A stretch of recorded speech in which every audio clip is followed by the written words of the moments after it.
J'étais mort pendant 47 secondes durant l'opération. Quand je me suis réveillé, je pensais trouver des fleurs, des messages, quelqu'un de ma famille à mes côtés. Mais il n'y avait rien. Aucun appel, aucune visite. 2 semaines plus tard, quand j'ai demandé à rentrer chez moi, mon fils m'a dit d'appeler un taxi et ma femme a déclaré qu'elle se sentait mieux sans moi. Ce jour-là, j'ai compris que j'avais gaspillé 45 ans de ma vie. La douleur est tombée sur moi comme un éclair, déchirant ma poitrine en deux. Je haletais, ouvrant les yeux sur une lumière blanche et intense qui faisait vibrer mon crâne. Où étais-je? La chambre tournait en cercle nauséeux au mur blanc, machine bipant, tubes sortant de mes bras comme des lianes de plastique. J'essayais de me redresser. Mon corps protesta violemment. Quelque chose n'allait pas terriblement mal. Ma poitrine semblait avoir été forcée à coups de pied de biche. À travers la fine chemise d'hôpital, je sentis d'épaisses bandages enroulés autour de mon torse. « Monsieur Thompson, vous êtes réveillé. » Une femme en blouse blanche apparut à côté de mon lit.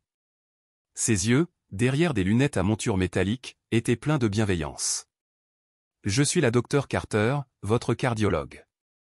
Comment vous sentez-vous? » Comme si un camion m'avait écrasé. Ma voix sortit comme un murmure rauque. Ma gorge brûlait comme du feu. Qu'est-ce qui m'est arrivé? Elle consulta quelque chose sur le moniteur à côté du lit. Les chiffres n'avaient aucun sens pour moi, mais son expression resta calme et professionnelle. Vous avez subi une chirurgie cardiaque d'urgence il y a 2 jours. Un triple pontage coronarien. Votre cœur s'est arrêté pendant 47 secondes durant l'intervention. 47 secondes. Les mots résonnèrent dans mon esprit comme des pierres tombant dans un puits profond. J'avais été mort? Techniquement, oui. Mais nous vous avons ramené. Elle pressa ses doigts contre mon poignet, comptant le battement. Vous allez vous en sortir, monsieur Thompson.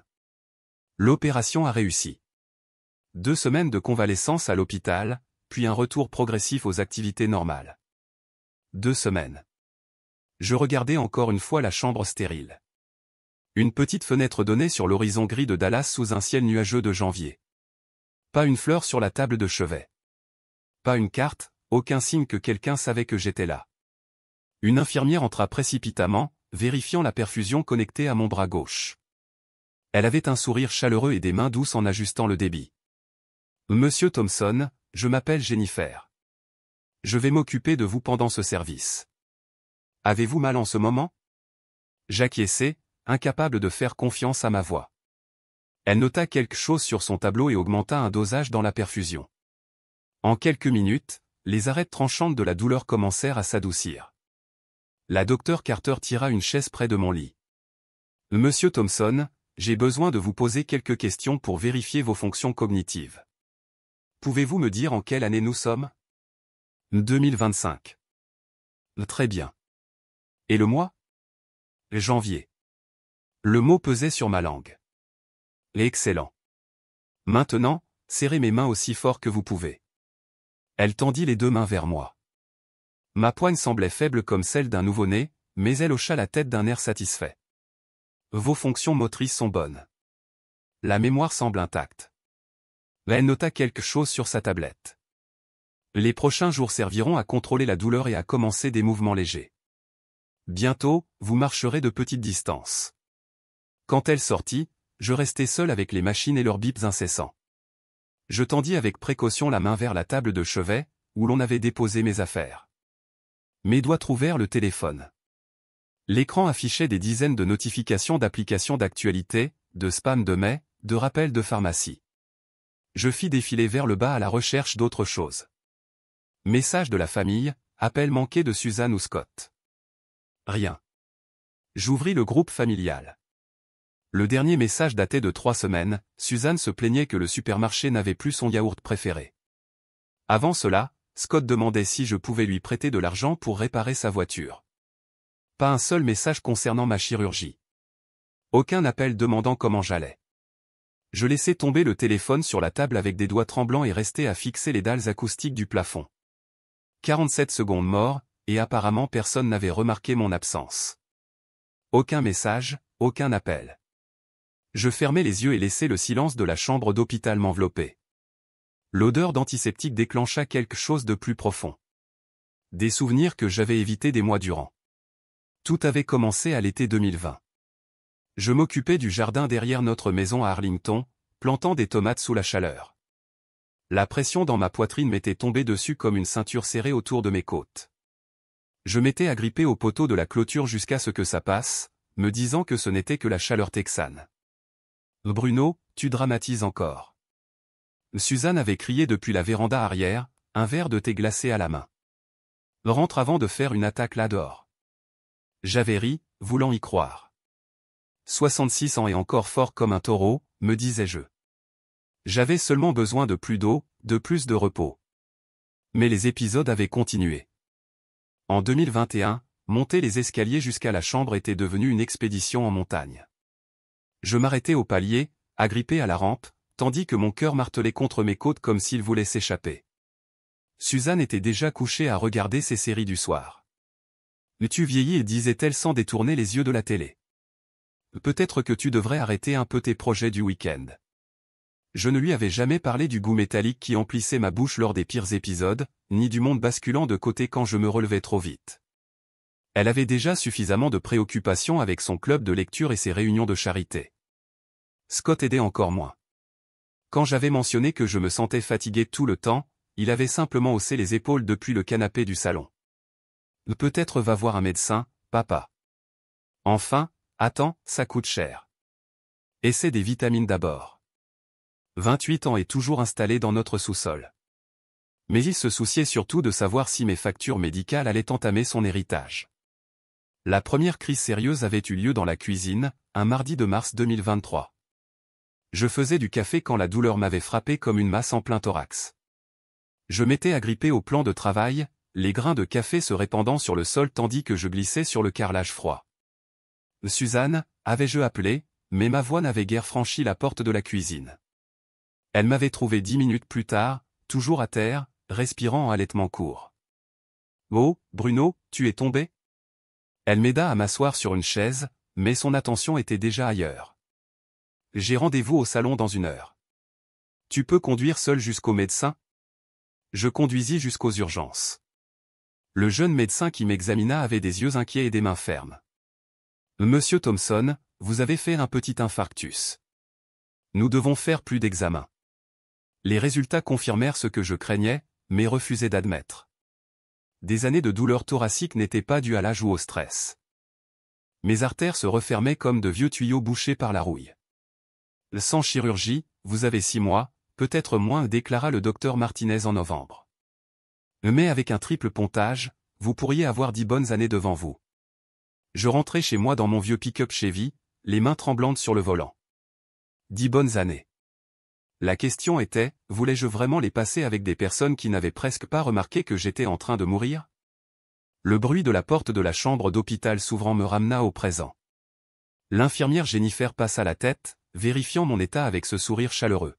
« Comment vous sentez-vous, monsieur Thompson? Avez-vous besoin de quelque chose pour la douleur ?» Je regardais encore une fois mon téléphone, toujours sans message de ma famille, seulement perdu dans mes pensées. Elle hocha la tête, comme si elle comprenait. La chirurgie donne aux gens du temps pour réfléchir. Parfois c'est une bonne chose. Parfois, pas vraiment. Lorsqu'elle sortit, je fixai le contact du groupe familial sur mon téléphone. Mon doigt planait au-dessus, hésitant. 2 semaines depuis l'opération. 2 semaines de silence. Mais peut-être qu'ils ne savaient pas. Peut-être que l'hôpital ne les avait pas bien prévenus. Peut-être qu'il restait encore l'espoir que 45 ans de mariage et l'éducation d'un fils signifiaient quelque chose. Le 29 janvier se leva clair et lumineux par la fenêtre de l'hôpital. Le jour de la liberté. Je rangeais mes quelques affaires dans le vieux sac de sport que Suzanne m'avait offert il y a des années, pour les voyages de pêche du week-end. Chaque objet plié avec soin, mes lunettes de lecture, le roman de poche que j'avais à peine touché, les pyjamas qui sentaient encore la maison. Ma poitrine était plus forte ce jour-là. Les poings tiraient quand je bougeais, mais la douleur écrasante s'était réduite à une gêne supportable. La docteure Carter signa mes papiers de sortie avec un sourire et des instructions pour y aller doucement le mois prochain. Vous avez de la chance d'être en vie, monsieur Thompson. Profitez au maximum de cette seconde chance. Je consultais mon téléphone pour la 20e fois ce matin-là. Toujours rien de Suzanne ou de Scott. 2 semaines de silence complet tandis que je luttais pour revenir du bord de la mort. Peut-être pensait-il que j'étais encore trop faible pour recevoir des visites. Peut-être préparait-il une sorte de surprise de bienvenue. J'avais toujours été celui qui gérait les urgences médicales dans la famille, conduisant Suzanne à son appendicectomie, emmenant Scott aux urgences quand il s'était cassé le bras en tombant de vélo. Probablement qu'il ne savait simplement pas comment réagir maintenant que le patient, c'était moi. Je tapais un message dans le groupe familial. Salut à tous, je sors aujourd'hui et je me sens beaucoup mieux. J'ai hâte de vous voir. J'effaçais. Trop long, trop émotionnel. Il penserait que je faisais pitié. Je recommençais. L'hôpital me laisse sortir aujourd'hui. J'ai hâte de rentrer à la maison. Supprimer encore. Toujours trop. 3e essai. Le médecin a dit que je pouvais rentrer aujourd'hui. J'aimerais vous voir. Mon doigt resta suspendu au-dessus du bouton envoyer. Cela paraissait juste. Plein d'espoir, mais pas désespéré. J'appuyais sur envoyer et posai le téléphone sur le lit, à côté du sac prêt. La réponse arriva plus vite que je ne l'avais prévu. Le nom de Scott apparut en premier. Appelle un taxi. Je regarde la télé. Je restais à fixer le message, le lisant 3 fois pour être sûr d'avoir bien compris. 47 secondes cliniquement mort, 2 semaines en soins intensifs, et mon fils n'avait pas pris la peine de mettre son programme en pause. Mais Suzanne serait différente. Suzanne comprendrait. Nous étions mariés depuis 45 ans. Elle voudrait me ramener à la maison en personne. Son message surgit juste sous celui de Scott. Reste un mois de plus à l'hôpital. C'est tellement mieux sans toi. Le téléphone glissa de mes mains sur la couverture blanche de l'hôpital. Les mots brillaient sur l'écran comme une enseigne au néon annonçant la fin de tout ce en quoi j'avais cru à propos de ma famille. Reste un mois de plus. C'est tellement mieux sans toi. Je m'assis lourdement au bord du lit. Le sac de sport glissa au sol dans un léger bruit sourd. Le soleil du matin traversant la fenêtre paraissait désormais moqueur. Ma poitrine faisait mal, mais pas à cause de la chirurgie. Cette douleur venait d'un endroit plus profond. Un endroit où le scalpel de la docteure Carter ne pouvait pas atteindre. L'infirmière Jennifer apparut à la porte, une planchette à la main. Un seul regard sur mon visage lui suffit pour entrer et fermer la porte derrière elle. Monsieur Thompson, vous êtes pâle. Vous ressentez une douleur à la poitrine? Je secouai la tête, incapable de faire confiance à ma voix. Elle prit mon téléphone sur le lit et y jeta un coup d'œil. Son expression passa de l'inquiétude professionnelle à quelque chose de plus doux, de plus triste. Je suis désolée, dit-elle doucement. Les familles peuvent être compliquées. Compliquées? C'était une façon de dire. Une autre était que j'avais passé 45 ans de ma vie à tout donner à des gens qui ne me voyaient que comme un pourvoyeur et un soigneur. Des personnes qui trouvaient mon absence plus agréable que ma présence. Je regardais les papiers de sortie éparpillés sur le lit, instructions de médication, rendez-vous de suivi, avertissement sur l'évitement des efforts physiques, directive pour ma nouvelle vie. Mais en lisant les mots de Suzanne sur l'écran du téléphone, ces papiers commencèrent à prendre une autre signification. Pas seulement des instructions médicales, mais une liberté. Les feuilles dans mes mains n'étaient plus seulement la sortie de l'hôpital. Elles étaient la preuve de 45 ans passés à être un imbécile. Je sortis du Memorial Hospital d'un pas vacillant. Chaque pas me rappelait que j'avais failli mourir et que personne ne s'en souciait. Le chauffeur de taxi était un hispano au regard bienveillant et au visage marqué par le temps. Journée difficile à l'hôpital, mon ami? Et difficiles ont été les 45 dernières années. Les mots s'échappèrent avant que je ne puisse les retenir. Il me lança un regard dans le rétroviseur tandis que nous nous engagions dans la circulation de Dallas. Chirurgie? J'acquiesçai, m'enfonçant dans le siège en vinyle. Les papiers de sortie se froissèrent sur mes genoux, et soudain je me rappelai une autre fois où j'avais tenu des documents importants avec des mains tremblantes. Scott n'était encore qu'un bébé et j'avais 25 ans, avec des rêves plus grands que notre petit appartement. J'avais économisé pendant 2 ans pour acheter cette moto. Une magnifique Harley-Davidson qui me faisait me sentir vivant chaque fois que je tournais la clé de contact. Mais les bébés ont besoin de berceau, pas de moto. La moto doit partir, dit Suzanne en berçant Scott dans ses bras. Nous avons besoin de cet argent pour les meubles du bébé. Je polis ce chrome une dernière fois avant d'accrocher le panneau à vendre. $3000 de liberté échangés contre la responsabilité. Je me dis que ce n'était que temporaire, juste le temps que Scott grandisse un peu. Le taxi passa devant une concession de motos. Des rangées de machines étincelantes sous le soleil de l'après-midi. Ma poitrine me fit mal, plus que les cicatrices de la chirurgie. La famille, c'est compliqué parfois, dit le chauffeur, filant vers l'autoroute. La mienne aussi. Un autre souvenir surgit. 1995, Suzanne et moi étions en train de planifier notre lune de miel retardée. 15 ans après le mariage, mais enfin à notre portée. Paris au printemps. J'avais économisé pendant des mois, en faisant des heures supplémentaires à l'usine. Puis Scott fut accepté à l'université. L'Europe sera toujours là, dit Suzanne, les larmes coulant sur son visage tandis qu'elle déchirait les brochures de voyage. L'éducation de Scott est plus importante. 4 ans de frais universitaires. Les rêves de Paris allèrent dans une boîte avec les autres bonheurs différés. Nous traversions maintenant le centre-ville, les tours de verre reflétant le ciel gris de janvier. Je me souvenais d'avoir emprunté le même trajet en 2003, épuisé après des doubles postes, tandis que Suzanne restait à la maison pour regarder ses feuilletons. Quand est-ce que je pourrais me reposer? Avais-je demandé un soir, m'écroulant dans le fauteuil après 16 heures à l'usine. Quand Scott aura son diplôme et un bon emploi.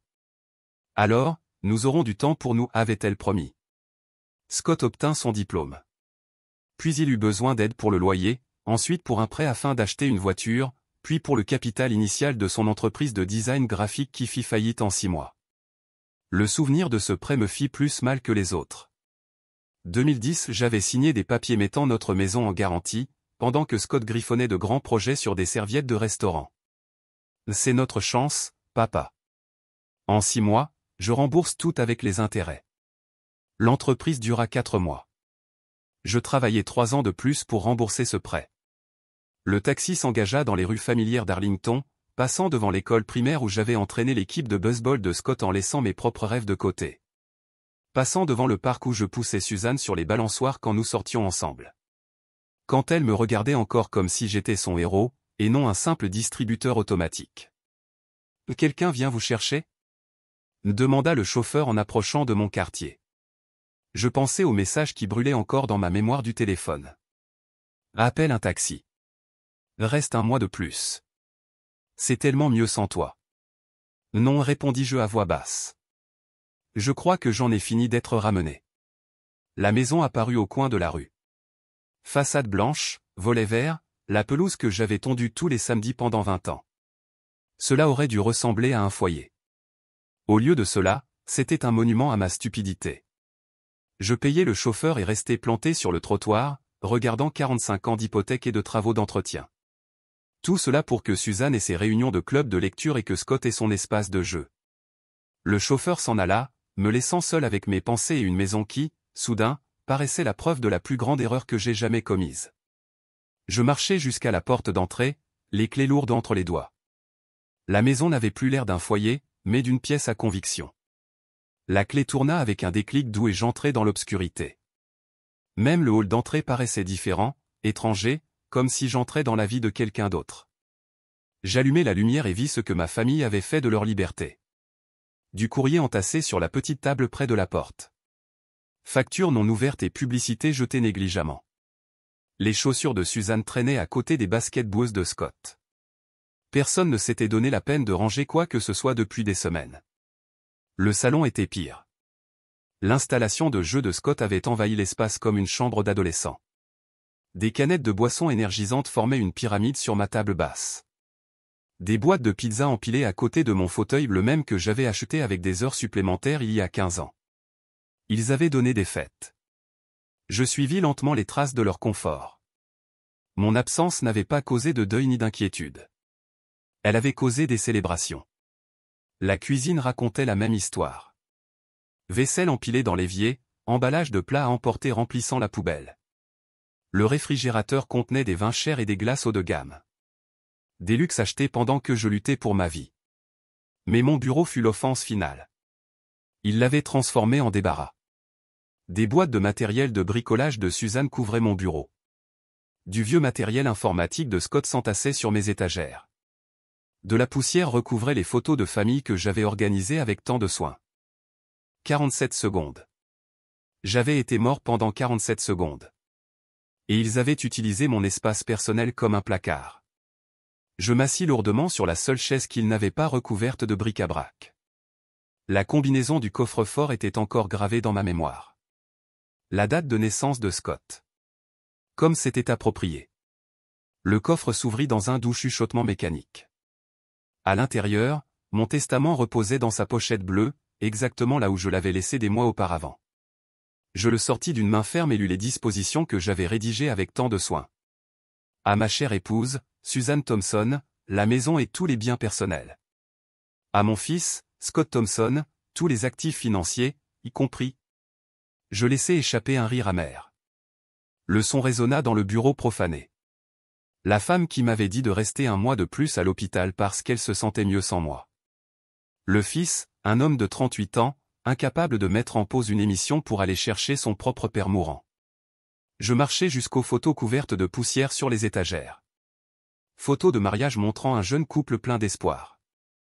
Les photos de bébés de Scott immortalisant des sourires innocents et des petites mains tendues vers l'objectif. Les photos de vacances documentant des voyages que j'avais payés mais dont je n'avais guère profité. Toujours préoccupé par les coûts. Sur toutes les photos, je souriais. Le pourvoyeur. Le protecteur. L'imbécile. Je pris le téléphone et cherchai, avocat succession Dallas. L'écran se remplit de noms de cabinets et de numéros. Des professionnels qui savaient que les testaments pouvaient être modifiés. Que l'héritage était un privilège, pas un droit. Jonathan Hay et associé apparu en haut de la liste. Expérimenté en planification successorale et en don à des œuvres caritatives. Parfait. Je regardais encore une fois le bureau, les boîtes recouvrant mon bureau, la poussière sur mes affaires, les preuves du manque de respect de ma famille. Puis je baissai les yeux vers le testament sur mes genoux. Demain, j'appellerai Maître Hay. Demain, je corrigerai la plus grande erreur de ma vie. Ce soir, je comptais planifier exactement comment donner à ma famille ce qu'elle méritait.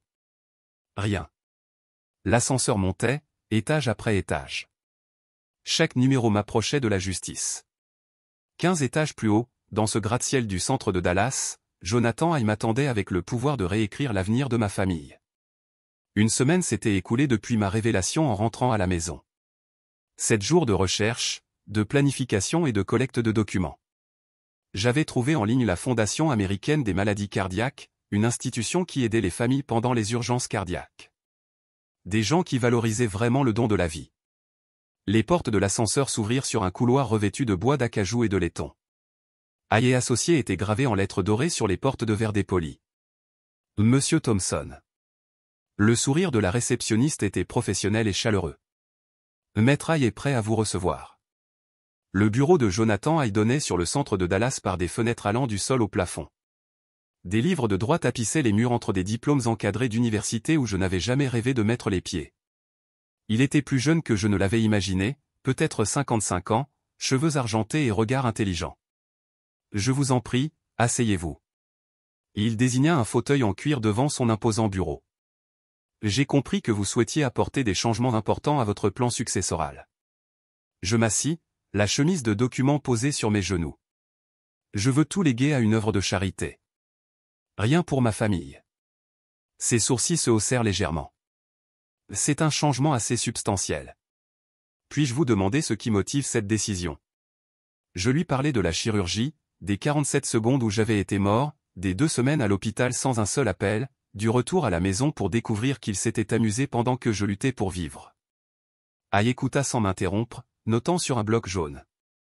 Monsieur Thompson, je dois vous demander, prenez-vous cette décision sous le coup de la colère? Parfois, après une crise médicale, les gens...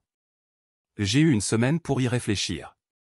J'ouvris ma chemise et sortis des emails imprimés, des relevés bancaires, des dossiers médicaux. Ce n'est pas de la colère. C'est de la clarté. Il examina les documents attentivement. Vous êtes très méticuleux. L'American Heart Disease Foundation est un excellent choix. Ils offrent un hébergement aux familles de patients cardiaques, financent la recherche, soutiennent des programmes de réadaptation, des gens qui apprécient réellement le don de la vie. Contrairement à ma famille. Nous pouvons structurer cela sous forme de charitable remandé trust.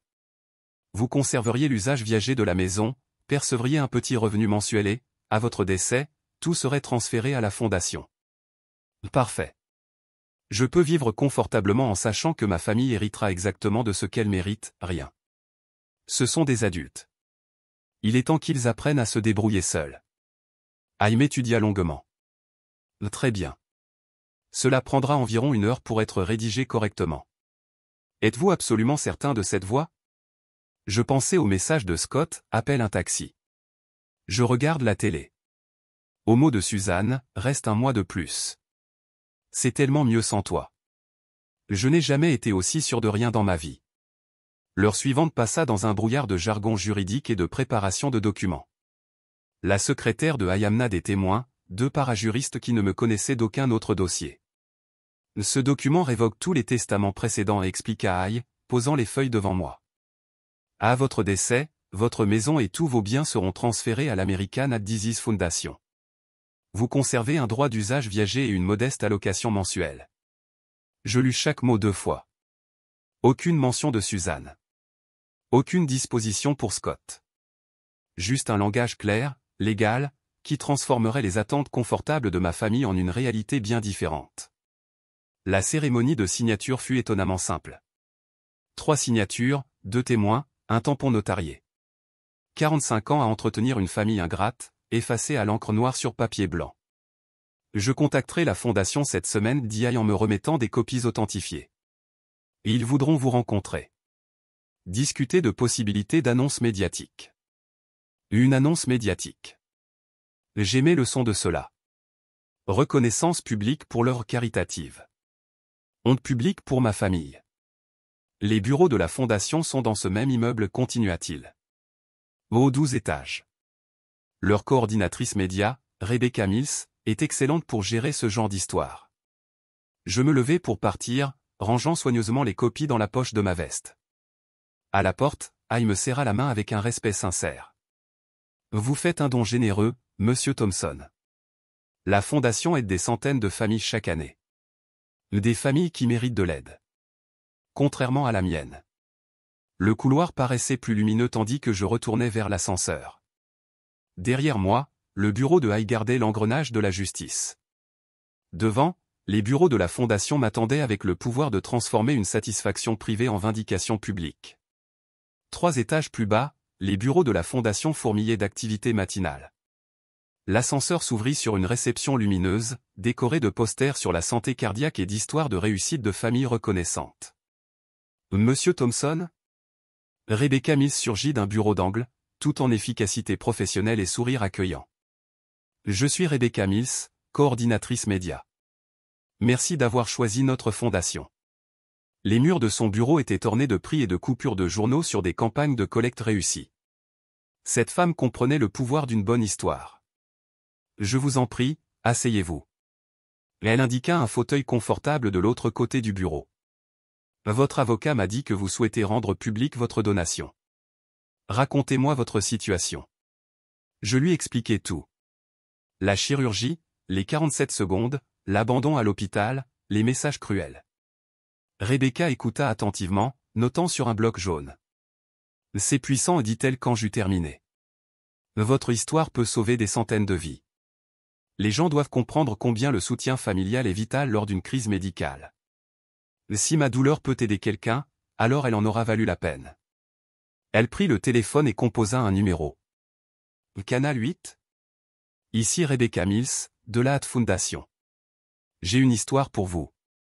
Un homme local lègue tout son héritage après que sa famille l'a abandonné durant une chirurgie cardiaque. La conversation dura une dizaine de minutes. Les yeux de Rebecca brillaient pendant qu'elle parlait. Ils peuvent envoyer une équipe chez vous dès cet après-midi, dit-elle en raccrochant. Et le timing est parfait. La semaine de sensibilisation aux maladies cardiaques commence lundi. La matinée passa vite. Pendant les préparatifs, Rebecca m'orienta sur les messages principaux, l'importance du soutien familial, la mission de la fondation, la réalité de la réadaptation cardiaque. Mais surtout, elle voulait que je dise la vérité sur l'abandon de ma famille. Ne cachez rien, conseilla-t-elle. Les gens réagissent à l'émotion authentique. Votre histoire va toucher des cœurs et sauver des vies. Dit Rebecca. À midi, nous étions déjà dans le studio de la chaîne 8, au centre-ville.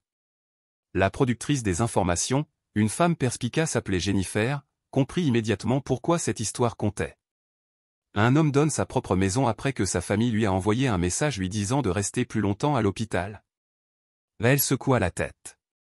Cela va résonner chez les téléspectateurs. L'entretien en studio se déroula sans problème. Lumière forte, caméra professionnelle, question que j'avais répétée avec Rebecca. L'intervieweur, David Martinez, avait le mélange parfait de sympathie et de rigueur journalistique. Monsieur Thompson, qu'avez-vous ressenti en lisant ces messages de votre famille? J'ai compris que l'amour doit être réciproque. Répondis-je fermement. La gratitude est un choix, pas une obligation. Pendant 45 ans, j'ai choisi de mettre ma famille en premier. Quand j'ai eu besoin d'eux, ils ont fait le choix inverse. Pourquoi donner spécifiquement à la recherche sur les maladies cardiaques? Parce qu'ils m'ont sauvé la vie quand mon cœur s'est arrêté pendant 47 secondes. Ma famille ne se souciait pas de savoir si j'allais vivre ou mourir. Après l'interview au studio, l'équipe m'accompagna jusqu'à ma maison d'Arlington. Les voisins espionnaient derrière leurs rideaux, regardant la maison qui appartiendrait bientôt à la fondation. À l'intérieur, David posa des questions plus personnelles tandis que la caméra tournait. C'est ici que vous vous êtes remis après votre retour de l'hôpital? C'est ici que j'ai découvert qu'il vivait confortablement sans moi. Organisant des fêtes, commandant de la nourriture chère, utilisant mon bureau comme débarras. La caméra parcourut les photos de famille au-dessus de la cheminée, mariage, remise de diplôme de Scott, voyage toutes financées par mes sacrifices, tout témoin de ma dévotion gâchée. Avez-vous des regrets concernant cette décision? Je regardais directement la caméra. Mon seul regret est d'avoir mis 68 ans à comprendre ma propre valeur. L'équipe termina le tournage en fin d'après-midi. David me serra la main avec un respect sincère. Cela sera diffusé ce soir, à 18 h. Je pense que d'autres chaînes vont également relayer l'histoire. Je passais la soirée dans un restaurant tranquille du centre-ville, mon téléphone vibrant de temps en temps avec des messages de Rebecca au sujet des préparatifs sur les réseaux sociaux. L'équipe en ligne de la fondation était prête à tirer parti de l'impact de l'histoire. À 18 h précises, je me vis moi-même à la télévision du restaurant. Le présentateur introduisit le sujet avec un sens du timing parfait. Un homme de la région de Dallas fait l'actualité ce soir après avoir donné sa maison à une œuvre de charité. Mais c'est la raison derrière cette générosité qui fait tant parler. Mon visage remplit l'écran. Calme, digne, racontant la vérité sur la trahison familiale et l'abandon médical. Le reportage incluait des images de ma maison, mon explication sur la donation à la fondation et les commentaires de Rebecca sur l'importance de soutenir les patients cardiaques. Le restaurant était silencieux, mais je remarquais d'autres clients qui me regardaient tour à tour, puis fixaient la télévision. Certains avec des regards compatissants, d'autres visiblement indignés en ma faveur. Mon téléphone resta muet pendant tout le dîner. Rebecca m'avait conseillé de laisser l'histoire se propager naturellement avant de consulter les réactions en ligne. Demain, avait-elle prédit, le sujet serait partout. En rentrant chez moi, je me demandais si ma famille avait regardé. Ils suivaient religieusement le journal local, se plaignant généralement du temps ou discutant politique. Ce soir-là, ils verraient leur propre cruauté exposée à des milliers d'inconnus. Ce soir-là, ils comprendraient que leur vie confortable touchait à sa fin.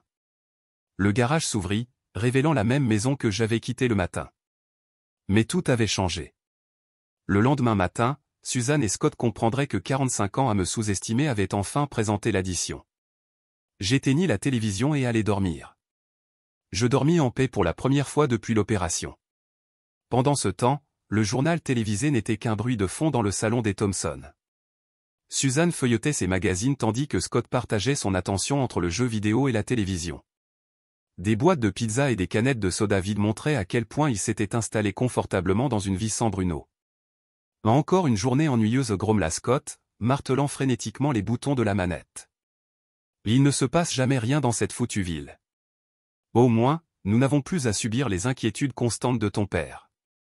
Dit Suzanne sans lever les yeux de son magazine. Tu te souviens comme il pinaillait sur chaque dépense? Ils rirent tous les deux, complètement inconscients du fait que leur monde était sur le point de s'effondrer. La voix du présentateur changea de ton. Un homme de la région de Dallas fait l'actualité ce soir après avoir donné sa maison à une œuvre de charité. Mais c'est la raison derrière cette générosité qui fait tant parler. La manette de Scott glissa de ses mains. La maison qui apparaissait à l'écran était identique à la leur, même façade blanche, même volet vert, le même chêne devant. Maman, souffla Scott. C'est notre maison. Le magazine de Suzanne tomba au sol. Il fixait l'écran, horrifié, tandis que la caméra montrait chaque détail de la propriété. Ce n'est pas possible. Il doit y avoir une erreur. Puis le visage de Bruno emplit l'écran. Mon Dieu, murmura Suzanne. C'est ton père. Ils écoutèrent dans un silence stupéfait tandis que Bruno expliquait sa situation au journaliste, chirurgie cardiaque, mort clinique pendant 47 secondes, abandon de la famille à l'hôpital. Quand j'ai demandé à ma famille de venir me chercher à l'hôpital, dit Bruno calmement, mon fils m'a dit d'appeler un taxi parce qu'il regardait la télévision. Ma femme m'a dit que je devais rester un mois de plus parce que c'était tellement mieux sans moi. Le visage de Scott devint livide. C'était exactement ses propres mots. Suzanne porta les deux mains à sa bouche, reconnaissant son propre message cruel diffusé à toute la région de Dallas. C'est impossible. Hurla Suzanne à la télévision. Il n'a pas le droit de faire ça. C'est notre maison. Le journal télévisé continuait, montrant Bruno expliquant sa décision de tout donner à la Disease Foundation. Aucune mention d'héritage pour la famille. Aucune disposition pour Suzanne ni pour Scott. Appelle-le. Suzanne saisit le bras de Scott, le secouant. Appelle-le tout de suite. Scott prit son téléphone d'une main tremblante et composa le numéro de son père. L'appel alla directement sur la messagerie. Papa, c'est Scott. On vient de voir les infos. Qu'est-ce que tu fais? Rappelle-moi immédiatement. Suzanne arracha le téléphone de sa main et essaya elle-même. Messagerie. Bruno Thompson, c'est ta femme. Tu me rappelles tout de suite. C'est insensé. Ils appelèrent encore et encore durant l'heure suivante. Après la 10e tentative, le portable de Bruno cessa même de sonner, basculant directement sur la messagerie à chaque fois. Pendant ce temps, l'histoire explosait sur les réseaux sociaux. Le fil Facebook de Scott se remplit de partages du reportage. Amis et voisins commentaient, reconnaissant la maison, exprimant leur indignation face au comportement de la famille. Regarde ça. Scott montra l'écran à sa mère. Et tout le monde nous traite de monstres. Ils disent qu'on l'a bien mérité. Suzanne pleurait maintenant, son mascara coulant sur son visage. Où allons-nous vivre? Nous n'avons pas d'argent. Tout est à son nom. La réalité commençait à s'imposer. La maison, les comptes bancaires, les fonds de retraite, tout appartenait à Bruno. Ils avaient vécu si confortablement si longtemps qu'ils avaient oublié qu'ils ne possédaient rien. À 22 heures, ils avaient déjà laissé 67 messages vocaux et envoyé des dizaines de textos de plus en plus désespérés. Bruno n'avait répondu à aucun. Et il a perdu la tête, disait Scott, marchant nerveusement dans le salon. L'opération a endommagé son cerveau. Il ne sait pas ce qu'il fait. Ou peut-être qu'il sait exactement ce qu'il fait, murmura Suzanne, fixant son téléphone. Peut-être que c'est une vengeance. Ils passèrent le reste de la nuit à tenter d'assimiler l'ampleur de la situation. Pas de revenus, pas d'économie, pas de propriété. Scott n'avait jamais eu un vrai emploi. Suzanne n'avait pas travaillé depuis 30 ans. Et qu'est-ce qu'on fait? Demanda Scott à sa mère vers minuit. Comment on répare ça? Suzanne essuya ses larmes et regarda autour du salon, l'équipement de jeu coûteux de Scott, ses magazines de mode, la vie confortable bâtie sur les sacrifices de Bruno. On attend qu'il rentre, dit-elle d'une voix sombre. Et on lui fait comprendre que la famille reste la famille, quoi qu'il arrive. Ils se postèrent dans le salon, d'où ils pouvaient voir l'entrée du garage. Suzanne prépara du café pour rester éveillée. Scott rechargea son téléphone pour continuer à appeler. Aucun des deux ne dormit cette nuit-là. Ils restèrent assis à la fenêtre, guettant les phares de la voiture, répétant les arguments qui pourraient sauver leur vie confortable. Mais au fond d'eux, ils savaient que quelque chose avait changé à jamais. L'homme qu'ils avaient sous-estimé pendant 45 ans avait enfin cessé d'accepter cela. Ils attendaient depuis l'aube, répétant des mots censés sauver leur mode de vie. Suzanne s'asseyait près de la fenêtre, sa tasse de café tremblant dans ses mains. Scott faisait les 100 pas derrière elle, le téléphone serré comme une arme qu'il ne savait pas utiliser. Le bruit de la clé de Bruno dans la serrure les figea. C'était le moment. L'occasion de corriger le désastre qu'ils avaient créé. Bruno entra à 8h30. Sans hâte, calme. Il les trouva bloquant son passage vers la cuisine, leur visage désespéré et déterminé. « Papa », Scott avança d'un ton agressif. « C'est quoi cette folie ? Nous sommes ta famille. » Bruno retira sa veste lentement, l'accrochant au porte-manteau. « La famille ?» Sa voix était presque décontractée, presque aimable. « Quand j'étais à l'hôpital, luttant pour ma vie, est-ce que l'un de vous m'a appelé ne serait-ce qu'une fois ? Nous étions occupés. » La voix de Suzanne trembla, pleine d'indignation feinte. « Mais tu sais combien c'est difficile de tout gérer sans toi. » Difficile au point de me dire de rester un mois de plus à l'hôpital, le ton de Bruno resta ferme, mais ses yeux étaient de glace. Parce que c'était tellement mieux sans moi. Les arguments préparés de Scott s'effondrèrent sous le regard implacable de son père. C'était une blague. On ne le pensait pas. 67 appels hier soir, observa Bruno en avançant vers la cuisine. C'est drôle comme vous avez trouvé le temps d'appeler quand l'héritage a été menacé. Ils le suivirent comme des satellites désespérés, parlant l'un par-dessus l'autre dans la panique. Papa, s'il te plaît, écoute la raison. Bruno, tu n'es pas lucide, l'opération a affecté ton jugement. Nous t'aimons. Nous t'avons toujours aimé. Bruno remplit la cafetière avec une précision méthodique, ignorant leurs supplications de plus en plus frénétiques. Quand Suzanne attrapa son bras, il jeta un regard si froid et détaché à sa main qu'elle la lâcha aussitôt. « Vous avez 24 heures pour quitter cette maison. » dit-il d'une voix basse. Les mots les frappèrent comme des coups physiques. Suzanne chancela en arrière. Le visage de Scott se vida de toutes couleurs.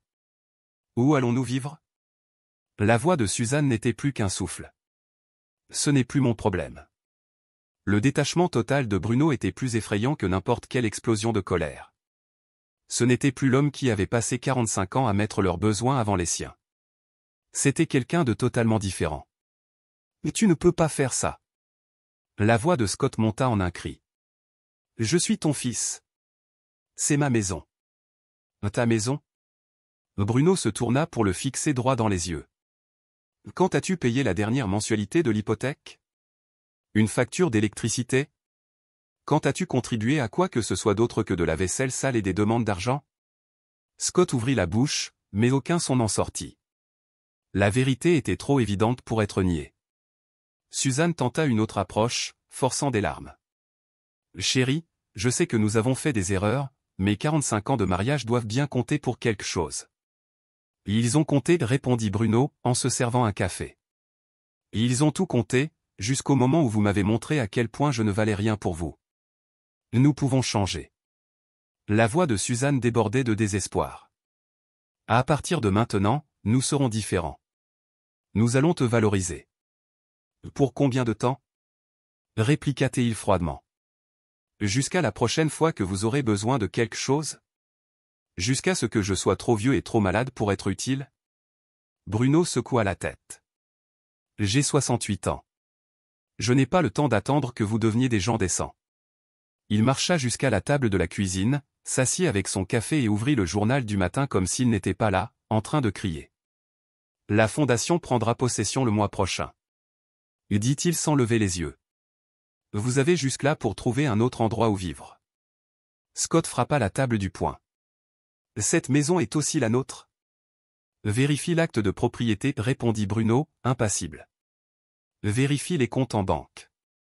Vérifie n'importe quel document légal que tu trouveras. Tout est à mon nom parce que c'est moi qui ai travaillé pendant que vous viviez à mes crochets. Le soleil du matin entrait par la fenêtre de la cuisine, illuminant la scène de leur impuissance totale. Pendant 45 ans, ils avaient cru que Bruno serait toujours là pour voir, pardonner, soutenir. Ils avaient tort. Suzanne s'effondra sur une chaise, comprenant enfin la gravité de la situation. Scott resta figé, voyant son héritage se dissoudre à chaque mot de son père.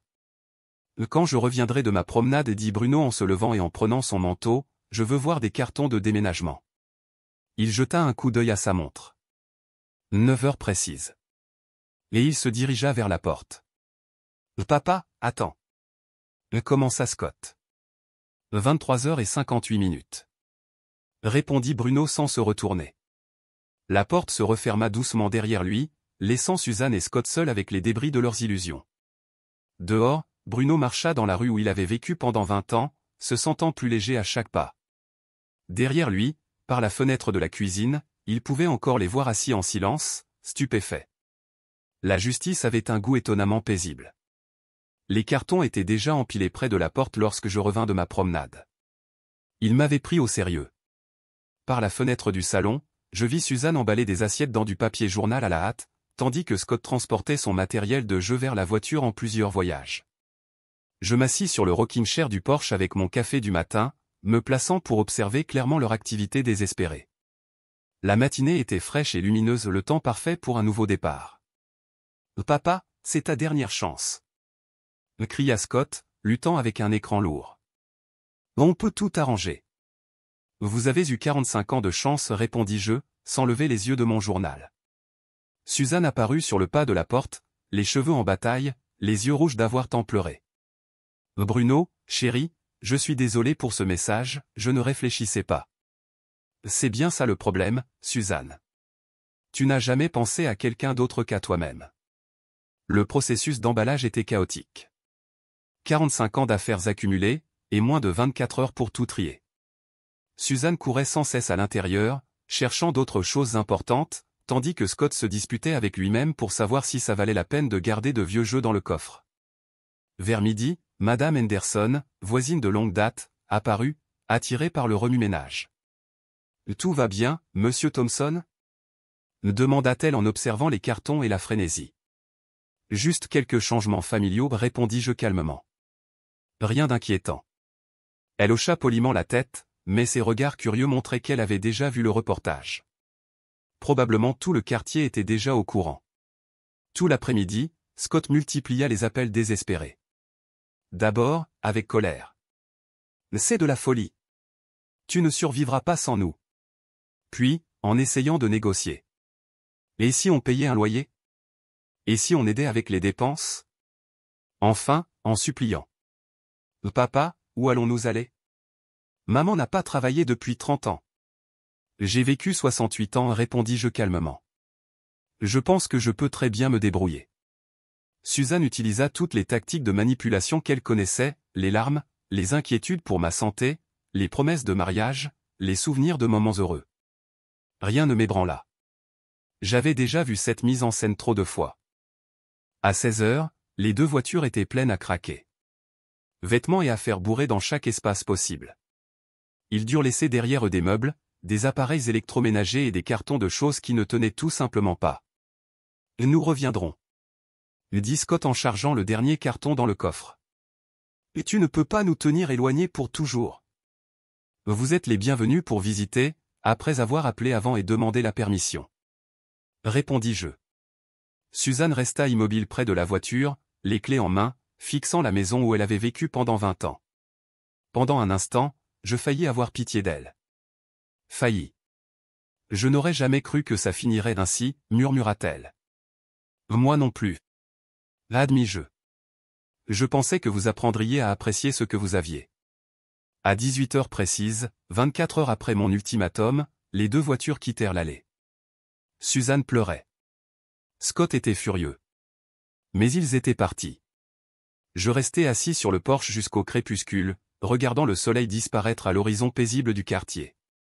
Pour la première fois en 45 ans, j'étais complètement seul. Et le silence était magnifique. À l'intérieur de la maison, l'espace paraissait immense. Les pièces vides résonnaient sous mes pas. Pas de télévision hurlante, pas de dispute sur l'argent, pas d'exigence d'attention ou de soutien. Je marchai jusqu'à mon bureau et ouvris le tiroir du secrétaire où j'avais caché, depuis 20 ans, des brochures de voyage. Montagnes du Colorado, déserts de l'Arizona, parcs nationaux. J'avais toujours voulu les visiter, mais je n'avais jamais eu le temps. Le temps. Maintenant, je n'avais rien d'autre que du temps. Les brochures de voyage étaient restées dissimulées dans mon bureau pendant 2 décennies. Enfin, je pouvais les ouvrir sans culpabilité. Février passa en silence, tandis que je m'habituais à la solitude et que je préparais ma première véritable aventure depuis avant le mariage. Mars m'emmena au parc national de Big Bend, au Texas. Je n'avais jamais campé seul, jamais conduit quelque part uniquement pour le plaisir. Le paysage désertique m'éblouit par sa beauté âpre, un ciel infini, des formations rocheuses anciennes, un silence qui s'étendait sur des kilomètres. Un soir, autour du feu de camp, je rencontrai Tom, un professeur retraité de l'Oklahoma. « Première fois ici ?» demanda-t-il, remarquant mon matériel de camping flambant neuf. « Première fois n'importe où, en fait, avouai-je. J'ai 68 ans et c'est mon premier voyage uniquement pour le plaisir. » Tom éclata de rire chaleureusement.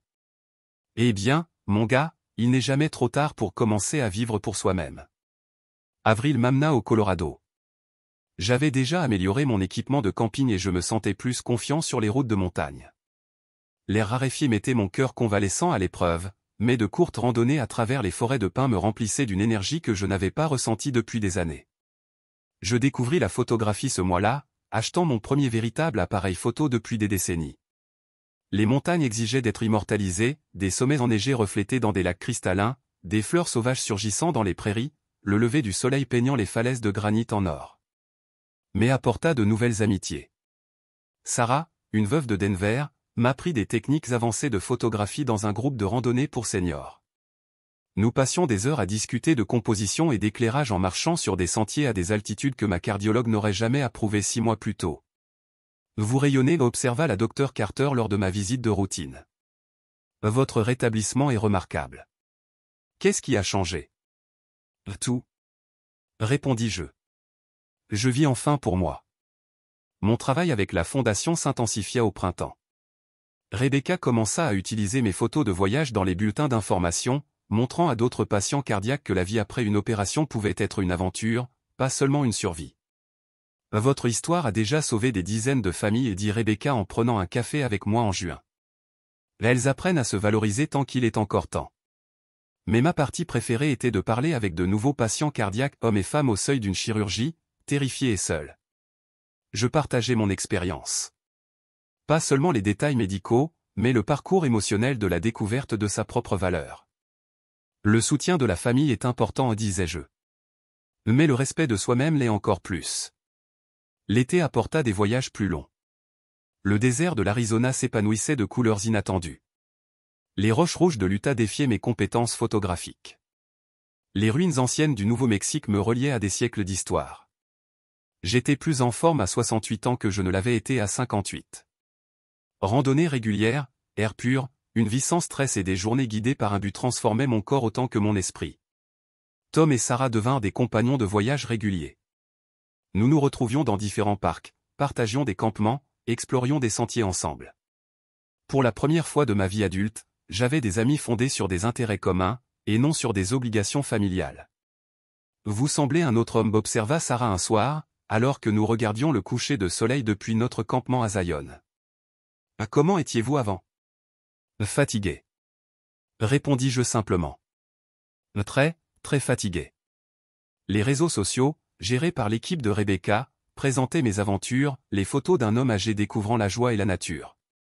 Des histoires de famille qui se réconciliaient grâce à une communication honnête.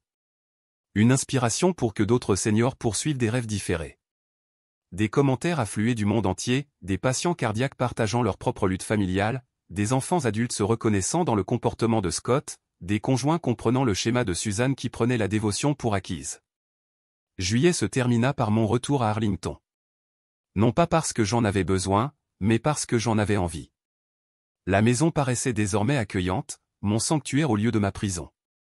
Je révisais des photos du Colorado dans mon café préféré du centre-ville quand une ombre se projeta sur ma table. Je levai les yeux et vis une silhouette familière, hésitante. Scott.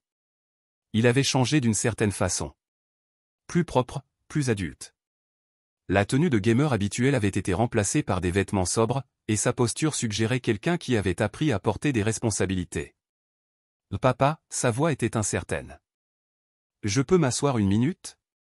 Demanda-t-il. Je fis un geste vers la chaise vide en face de moi, intrigué par cette transformation. 6 mois s'étaient écoulés depuis l'expulsion, et mon fils semblait avoir vieilli de 5 ans dans le bon sens. Tu as bonne mine, dit-il en s'asseyant. Le voyage te réussit. Je refermai mon album photo, sans toutefois le ranger. Et toi, Scott, comment ça va? Différemment. Il fit une pause, choisissant ses mots avec soin. J'ai trouvé un emploi. Je travaille à temps plein dans une agence de publicité au centre-ville, je crée du matériel marketing. J'acquiesçai, attendant qu'il poursuive. J'ai aussi loué un petit appartement. Rien de luxueux, mais c'est à moi. Je paie mon loyer tout seul, je fais mes courses, je lave mon linge. C'est bien, fiston. Scott sortit son téléphone et me montra des photos, un appartement modeste, propre et bien rangé. Peu de meubles, mais tout était organisé et fonctionnel. Et ta mère, comment s'en sort-elle? Demandai-je. Elle apprend à vivre seule. Elle a trouvé un emploi de vendeuse chez Macy's. Elle a aussi son propre logement. Il baissa les yeux. On ne se voit presque pas. On est tous les deux occupés à travailler. Je bus mon café, étudiant cette version transformée de mon fils. L'arrogance avait disparu, remplacée par quelque chose qui ressemblait à de l'humilité. Papa, je ne demande pas ton pardon, dit-il soudain. Je ne veux pas revenir à la maison, ni demander de l'argent, ni que tu changes ton testament. Cela me surprit. Alors, qu'est-ce que tu demandes? Une chance de prouver que j'ai changé. Peut-être qu'on pourrait prendre un café comme ça, de temps en temps. Si tu veux. Je lui montrai quelques photos du Colorado. Son admiration semblait sincère pendant que je décrivais les sentiers, les nuits sous les étoiles, les cours de photos avec mes nouveaux amis. Je n'ai jamais su que tu voulais faire tout ça, dit-il doucement. Je n'ai jamais eu la chance de le découvrir par moi-même. Scott hocha la tête, comprenant plus que je ne l'attendais. J'ai beaucoup réfléchi à tout ce que tu as sacrifié pour nous. Et à la façon dont on se contentait de prendre, sans jamais rien donner en retour. Mon travail avec la fondation m'occupe aussi beaucoup, ajoutai-je, en lui montrant un bulletin qui racontait mon histoire et aidait d'autres familles à ne pas commettre les mêmes erreurs. Alors, nous sommes une leçon de morale, maintenant? Demanda-t-il, un peu amer. Nous sommes une occasion d'apprentissage pour toutes les parties concernées. Nous avons parlé encore 1 heure. Scott me raconta les détails de son emploi, les délais, les clients difficiles, la satisfaction de recevoir son propre salaire. Il montra un véritable intérêt pour mes voyages, posant des questions sur les endroits que j'avais visités et ceux que je prévoyais d'explorer ensuite. Je comprends si tu ne veux pas avoir de relation, dit-il, alors que nous nous levions pour partir. Je comprends si la confiance doit se reconstruire peu à peu. Mais je voulais que tu saches que maintenant je comprends. Je comprends ce qu'on t'a fait, et à quel point c'était mal. Je l'accompagnai jusqu'au parking. Il avait une vieille berline, rien d'extraordinaire, mais propre et bien entretenue. La preuve de sa responsabilité. Scott l'appelait alors qu'il ouvrait la portière. Peut-être qu'on pourrait refaire ça dans 1 mois, qui sait. Son sourire fut prudent, mais rempli d'espoir. J'aimerais ça. Pas de promesse pour autre chose, précisai-je. Je ne changerai pas mon testament. Je ne cherche pas une relation traditionnelle de père et fils. Mais peut-être qu'on peut construire quelque chose de nouveau, de plus sain. Je comprends, dit-il. Et papa, je suis heureux que tu sois heureux. Enfin. Je l'observais entrer dans la voiture et s'éloigner. Je remarquai comment il vérifiait ses rétroviseurs avec attention, comment il mettait son clignotant à chaque virage. De petits détails, mais qui montraient quelqu'un qui avait appris à prêter attention. L'après-midi était chaude et le soleil réchauffait mes épaules tandis que je marchais vers ma propre voiture. Le lendemain, je prévoyais d'explorer les monts Ozarks, dans l'Arkansas. Le mois suivant, peut-être le Maine, pour photographier le feuillage d'automne. Mon téléphone vibra avec un message de Tom. Sarah a trouvé un super camping dans l'Utah pour octobre. Ça t'intéresse? Je répondis aussitôt. Bien sûr. Envoie-moi les détails. 6 mois plus tôt, j'étais un homme mourant, ignoré par ma propre famille. Aujourd'hui, j'étais vivant, en bonne santé, entouré de personnes qui choisissaient d'être dans ma vie non pas parce qu'elles s'y sentaient obligées, mais parce qu'elles le voulaient. Cette différence, j'avais appris, était tout. Je roulais dans les rues familières d'Arlington, passais devant le café où Scott et moi venions d'avoir une conversation honnête, devant la maison de Madame Henderson qui me fit signe depuis son jardin, devant le bureau de la Fondation du Cœur où Rebecca préparait déjà la prochaine campagne de sensibilisation. Je rentrais dans une maison qui m'appartenait désormais vraiment. Je rentrais dans une vie que j'avais construite pour moi-même. Un choix réfléchi à chaque étape. Certaines histoires se terminent par de grands gestes ou des réconciliations dramatiques. La mienne s'est terminée par quelque chose de plus précieux, la satisfaction silencieuse d'un homme qui a appris à se valoriser autant qu'il avait toujours valorisé les autres. Et peut-être, juste peut-être, avec la possibilité que l'amour pousse sur un sol plus sain que celui de l'obligation. Le soleil se couchait lorsque je me garais dans l'allée, peignant le ciel des mêmes couleurs que j'avais photographiées au Colorado. Magnifique. Paisible. Et entièrement à moi. Commentaire Madame Reddit. Bruno a découvert tard, mais attends, l'amour n'est pas une obligation, c'est un choix. En se libérant d'une famille qui ne le voyait que comme un pourvoyeur, il a trouvé la paix, la dignité et une nouvelle vie. Il n'est jamais trop tard pour recommencer et se valoriser est toujours le premier pas.